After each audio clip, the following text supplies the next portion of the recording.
Item ಯಾವುದೇ ಇರಲಿ try ಮಾಡಿ ಆಚಿ ಚಿಕನ್ ಮಸಾಲಾ. ಗ್ಯಾಸ್ ಅಭಾವದ ಕುರಿತಂತೆ ಬೆಂಗಳೂರಿನಲ್ಲಿ ಗೃಹ ಸಚಿವ ಪರಮೇಶ್ವರ್ ಹೇಳಿಕೆಯನ್ನ ಕೊಟ್ಟಿದ್ದಾರೆ.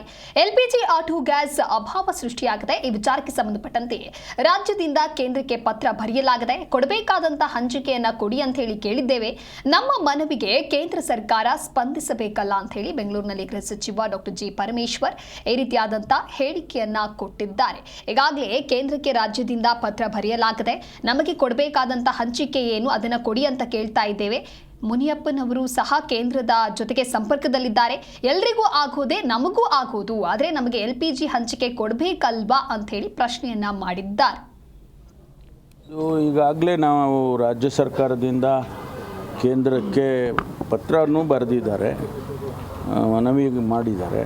ನಮಗೆ ಕೊಡಬೇಕಾಗಿರ್ತಕ್ಕಂಥ ಅಲಾಟ್ಮೆಂಟನ್ನು ಕೊಡಿ ಅಂತೇಳಿ.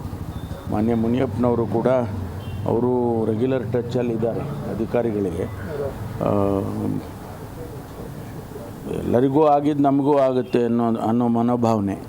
ಆದರೆ ನಮಗೆ ಅಲಾಟ್ಮೆಂಟ್ ಕೊಡಬೇಕಲ್ಲ, ಬೇರೆಯವರಿಗೆ ಬೇರೆ ರೀತಿ ಮಾಡೋದು, ಇನ್ನೊಬ್ಬರಿಗೆ ಇನ್ನೊಂದು ಮಾಡೋದು, ಆ ರೀತಿ ಅಲಾಟ್ಮೆಂಟ್ ಆಗಬಾರ್ದು.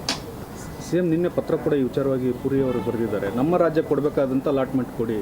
ಅಲ್ಲ, ಅದಕ್ಕೆ ಸ್ಪಂದಿಸಬೇಕಲ್ಲ ಕೇಂದ್ರ ಸರ್ಕಾರ. ಬಹುಶಃ ಈ ಚುನಾವಣೆ ಆದಮೇಲೆ ಮುಖ್ಯಮಂತ್ರಿಗಳು ಯಾರನ್ನಾದರೂ ಡೆಪ್ಯೂಟ್ ಮಾಡ್ಬೋದು ಕೇಂದ್ರಕ್ಕೆ. ಮುನಿಯಪ್ಪನವ್ರನ್ನ ಮತ್ತು ಅಧಿಕಾರಿಗಳನ್ನ ಡೆಪ್ಯೂಟ್ ಮಾಡಿ ಅವ್ರ ಜೊತೆ ಚರ್ಚೆ ಮಾಡಿ ಸಾಲ್ವ್ ಮಾಡೋದಕ್ಕೆ ಪ್ರಯತ್ನ ಮಾಡ್ತಾರೆ ಅಂತ ಅಂದ್ಕೊಳ್ತೀನಿ. ಅದು ಈಗಾಗಲೇ ನಾವು ರಾಜ್ಯ ಸರ್ಕಾರದಿಂದ ಕೇಂದ್ರಕ್ಕೆ ಪತ್ರನೂ ಬರೆದಿದ್ದಾರೆ, ಮನವಿ ಮಾಡಿದ್ದಾರೆ. ನಮಗೆ ಕೊಡಬೇಕು.